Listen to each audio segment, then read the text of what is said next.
अस्सलाम वालेकुम guys, welcome back to my channel. कैसे हैं आप सब लोग? आई होप कि आप सब लोग बिल्कुल ठीक ठाक होंगे और मज़े में होंगे। और मैं उम्मीद करती हूँ कि आप सब ने मुझे बहुत याद किया होगा, क्योंकि मैंने भी आप सबको बहुत याद किया। मुझे बहुत सारे कमेंट्स भी मिलते रहे कि आपका वीडियो अपलोड कर रही हैं, लेकिन मैं बिल्कुल टाइम नहीं निकाल पाई कि मैं वीडियो लगाती। हालांकि मैंने प्लान किया हुआ था कि मैं सारी चीज़ें, मतलब शादी की वीडियोस, शॉपिंग की वीडियोस, वहाँ पे सारी वीडियोस आपके साथ शेयर करूँगी। लेकिन मैं एक मिनट लेके उन सब लेडीज़ को और उन सब लोगों को अप्रिशिएट करना चाहूँगी जो पाकिस्तान जाके भी इतना टाइम निकाल के वीडियो लगा लेते हैं। तो खैर टाइम था, गुजर गया, पता ही नहीं चला। और मुझे लगता है कि जब आप अपने अपनों से मिलने जाते हो अरसों के बाद, और चाहे जितना भी ज़्यादा आपके पास टाइम हो, गुजर जाता है, पता ही नहीं चलता। तो ये बहुत सारी चीज़ें जो मैं वहाँ से लेके आई हूँ, बहुत यादें। हाँ, मैं बहुत ज़्यादा इमोशनल हो रही हूँ। बहुत मुश्किल है यहाँ पे आके एकदम ऑब्वियसली आप सेट नहीं हो सकते, आपको टाइम लगता है। बस उदास दिल के साथ, ढेरों यादों के साथ मैं वापस आ गई हूँ। और आप सब दुआ कीजिएगा कि अल्लाह करे कि मेरा जल्दी से दिल लग जाए। खैर दिल तो लग ही जाना है, अल्लाह का लाख लाख शुक्र है। और ये बहुत बड़ी ब्लेसिंग है कि हम एटलीस्ट जाके अपने पेरेंट्स से मिल के आ गए। उदासी तो आपको पता है कि कुछ दिन रहेगी, चाहे बंदा जितनी भी कोशिश करे, बहुत मुश्किल टाइम होता है। तो ख़ैर बस परदेस में रहने वाली तमाम बेटियां मेरी ये बात समझ सकती होंगी, मेरी फीलिंग्स समझ सकती होंगी कि कितना मुश्किल होता है। यहाँ पे जब आ जाते हो तो आपको पता ही नहीं चलता कि कहाँ से शुरू करें, ज़िंदगी कहाँ से शुरू करें, काम कहाँ से शुरू करें। क्योंकि फ़िज़िकली तो हम यहाँ होते हैं, लेकिन मेंटली वहीं होते हैं कि अम्मी कैसी होंगी, क्या कर रही होंगी, अब्बू कैसे होंगे, बहन भाई क्या कर रहे होंगे। तो बस वो सिंसियर रिश्ते हैं जो आप कहीं पीछे छोड़ आते हो। तो बस अल्लाह पाक जो है ना उनको सलामत रखे, खैर खुशी से दोबारा से मिलाए, और बस यही ज़िंदगी है।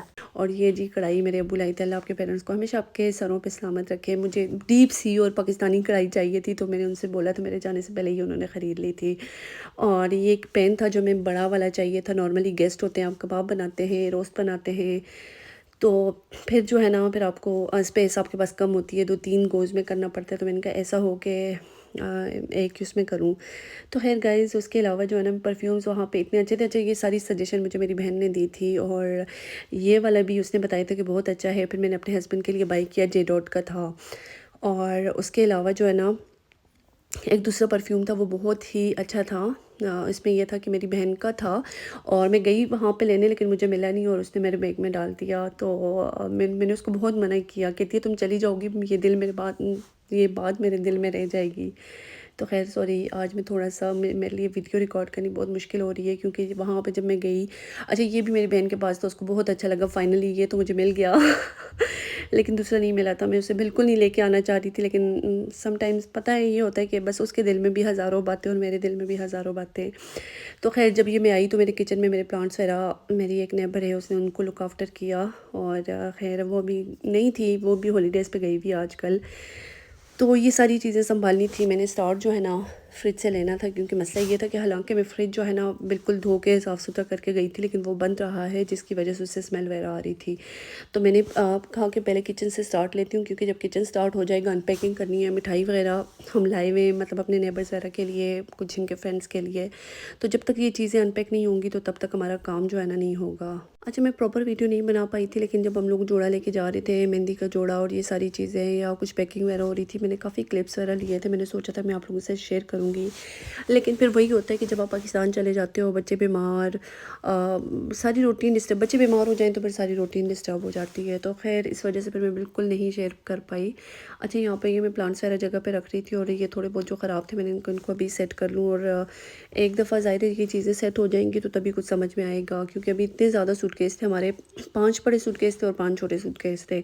तो उनको एक दफ़ा खोल दिया तो फिर सत्यानाश हो जाना है। लेकिन इस दफ़ा मैंने डिसाइड किया था कि मैं अपस्टेयर्स कुछ नहीं लेके जाऊँगी, क्योंकि अपस्टेयर्स सारा नीट एंड क्लीन था। डाउनस्टेयर्स तो एक जगह तो हमें गंदी करनी करनी थी तो ये था फ्रिज का। क्योंकि आपको पता है कि फ्रिज, मैंने आपको कब बताया कि मैं बिल्कुल साफ़ सुथरा करके गई थी, लेकिन जब वो बंद रहता है ना, तो आपको पता है कि फिर उससे स्मेल आनी शुरू हो जाती है। तो फिर ये दोबारा से मुझे क्लीन करना पड़ा। पता नहीं आप लोगों के साथ कभी ऐसा हुआ है या नहीं हुआ। तो मुझे लगा कि अगर ये हम खोल के चले जाते, या अपनी नेबर को कह देते कि इसको 2-3 दिन के बाद खोल देना, मतलब घंटा 2 घंटे के लिए, तो उसके बाद नहीं होना था। लेकिन चलें कोई नहीं, ये चीज़ें तो लगी रहती हैं, काम करते करते गए थे और वापस भी आके काम करना तो था। ज़िंदगी का हिस्सा है, लेकिन ये सारी चीज़ें जो है हो रही हैं। अच्छा, मैं आज सो गई थी दिन में, और क्योंकि थकन बहुत ज़्यादा हो गई थी। फ़्लाइट हमारी कनेक्टेड फ़्लाइट थी, टर्की और फिर पाकिस्तान, इस्लामाबाद, इस्लामाबाद से टर्की, टर्की से फिर यूके। तो ख़ैर जैसे ही मेरी सुबह सुबह सुबह में आँख खुली, मुझे ऐसा लगा कि मैं यहाँ पे आ गई। लेकिन फिर मैंने सोचा कि शायद मेरा ख्वाब है। मैंने आंखें बंद की और दोबारा मैंने खोला तो मैंने कहा जस्ट एक्सेप्टेड, तो मैं यहाँ पे आ गई हूँ। अच्छा, अल्हम्दुलिल्लाह, मैं बिल्कुल नाशुक्री नहीं करी, लेकिन आपको पता है कि आसान नहीं है कि अपने पेरेंट्स को छोड़ के आ जाना, और फिर आपको पता भी ना हो कि आप फिर कब जाएंगे। अल्लाह करे कि खैर से जाएँ, खुशी से जाएँ, जल्दी जल्दी जाएँ। लेकिन बहुत सारे परदेसी होंगे जो मेरी इस बात को समझ सकते होंगे, अंडरस्टैंड कर सकते होंगे कि दिल छोटा हो जाता है। बस दिन गुजरेंगे, वो नॉर्मल रूटीन में आ जाएंगे, हम लोग भी, सारी चीज़ें भी सेट हो जाएंगी। लेकिन अभी उदासी ज़्यादा है, क्योंकि ज़ाहिर है एकदम सेटल हो जाना एक इंसानी दिमाग के लिए तो है नहीं। कंप्यूटर्स की और बात होती है, बंदे एकदम सारी चीज़ें सेट करके इधर उधर करके। लेकिन अगर हम बोलें कि एकदम फीलिंग्स चेंज हो गई, तो ऐसा तो पॉसिबल नहीं है। तो खैर यहाँ पे मैंने फ्रिज भी नीट एंड क्लीन कर दिया था। अच्छा, मेरा जो है ना स्टैंड मुझे नहीं मिल रहा था। मैंने जो है ना बड़ा स्ट्रगल किया। मैंने हाथ के साथ कुछ क्लिप्स लिए, क्योंकि मैंने किसी सूटकेस में रखा था और मुझे बिल्कुल याद नहीं था कि मैंने कौन से सूटकेस में रखा। अच्छा, ये कुछ क्लिप्स जो है ना, ये दवाइयाँ शवाइयाँ, खैर अब जब पाकिस्तान से आते हैं आपको पता है ये दवाइयाँ आप कितनी ज़्यादा लेके आते हैं। मेरे साथ भी, खैर हमारे साथ भी यही हुआ। जिस डॉक्टर के पास जाओ, ढेर सारी दवाइयाँ, इतनी दवाइयाँ हमारे घर में हो गई, मुझे लगता है कि एक किचन जितनी तो हमारे घर में दवाइयाँ अब जमा हो गई हैं। तो ख़ैर ये चीज़ें मैंने स्टार्ट में भी दिखा दी। मैंने क्लिप स्टार्ट में लिए थे, लेकिन आज मैंने जो है ना प्रॉपर थोड़ी सी बना दी। और ये वो मॉर्निंग का टाइम था, मुझे ऐसा लगा कि मैं पाकिस्तान में हूँ, मुझे लगा मैं यूके में हूँ। लेकिन मैं फिर सोना चाहती थी कि शायद मेरा ख्वाब है, लेकिन हकीकत थी वो। और ख्वाब में भी जो ना स्टार्ट में आप बिल्कुल अपनों को देखते हो। तो बस अल्लाह पाक हर बेटी को खैर खुशी से लेके आए, खैर खुशी से लेके जाए। और मुश्किल होता है, लेकिन वही बात है कि ये हकीकत है और इसको एक्सेप्ट करना पड़ता है। और ये देखिए फ़िलहाल जो है ना सिटिंग रूम, खैर अभी ज़रा बेहतर हो गया जिस टाइम मैं वीडियो बना रही हूँ, अल्लाह का शुक्र है, वरना तो बहुत ज़्यादा मैस बना हुआ था। ये हम चीज़ें सेट कर रहे थे। और आई होप आपको आज की वीडियो अच्छी लगी होगी। मिलते हैं नेक्स्ट वीडियो में। अपना ढेर सारा ख्याल रखिएगा, मुझे अपनी दुआ में याद रखिएगा। अल्लाह हाफ़िज़।